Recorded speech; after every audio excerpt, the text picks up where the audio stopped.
J'arrive pas à mettre des mots sur mon rapport aux enfants.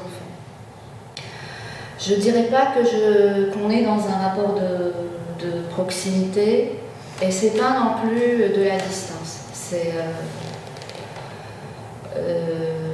un processus qui est en cours. Je ne peux pas dire vraiment que j'ai un rapport très clair pour le moment.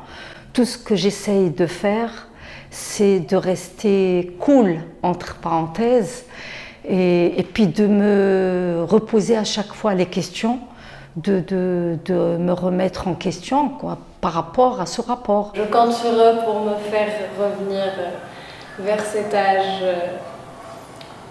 où tout est passionnant, tout est fascinant. Je ne me suis pas présentée comme maîtresse, voilà, comme quelqu'un qui vient les aider, mais vraiment dans un cadre hyper strict d'accompagnement scolaire.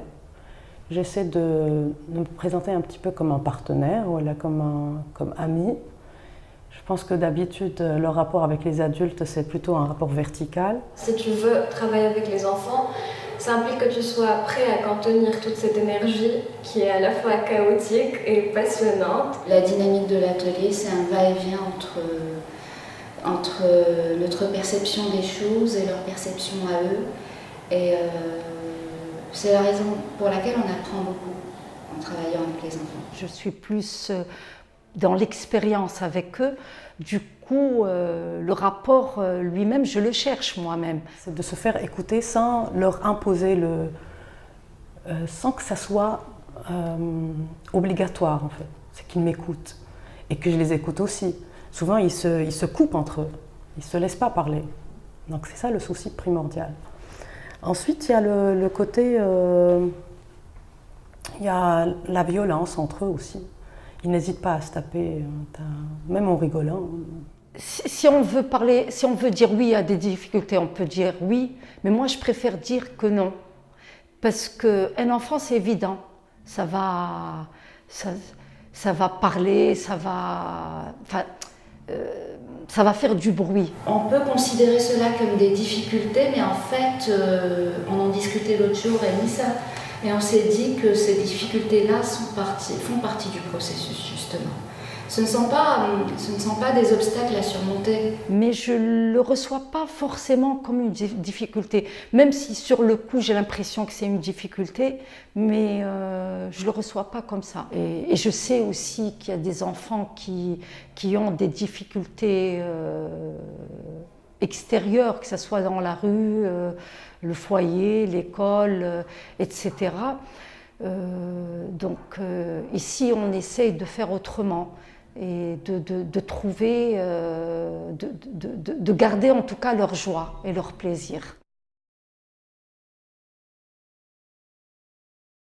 Oui, certainement, mais je pense à long terme, ça c'est clair. C'est pas juste des événements ou quelques cours. S'ils sont bien accompagnés, s'ils ressentent cette confiance et qu'on leur donne, et je vois qu'il y a un noyau qui vient ici souvent, qui sont heureux d'être là, qui, en tous les cas, dès qu'ils ont un peu de temps, ils courent.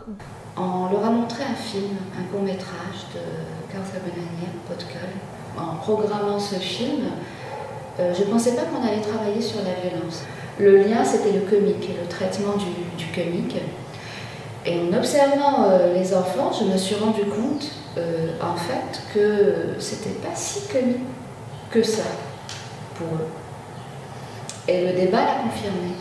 Ce qui les avait intéressés, c'était les rapports entre adultes et enfants et la violence qui s'exerce sur l'enfant. Alors je crois que l'art est l'une des rares expressions humaines qui reconnaissent le côté violent de l'être humain. Mais c'est aussi par l'art qu'on arrive à transformer cette violence en autre chose. Le cinéma en particulier, c'est un dispositif qui repose sur la projection. Et donc, ce qui s'est passé la dernière fois, c'est qu'ils se sont projetés dans le film, ils se sont identifiés au personnage de l'enfant, et il y a quelque chose qui s'est libéré à partir de là, à travers la parole justement. Il y a des mises en scène qui permettent aux spectateurs de réfléchir sur la violence et d'avoir un rapport plus distancié à la violence qui s'exerce sur lui ou qui se trouve dans son environnement. Parce que la violence est tellement grande, elle est partout, et surtout en ce moment, que c'est vrai que c'est difficile. On ne peut pas dire oui, un cours de danse ou un cours de peinture ou un atelier va régler ça, mais avec un ensemble de choses, et l'art dans sa globalité, oui.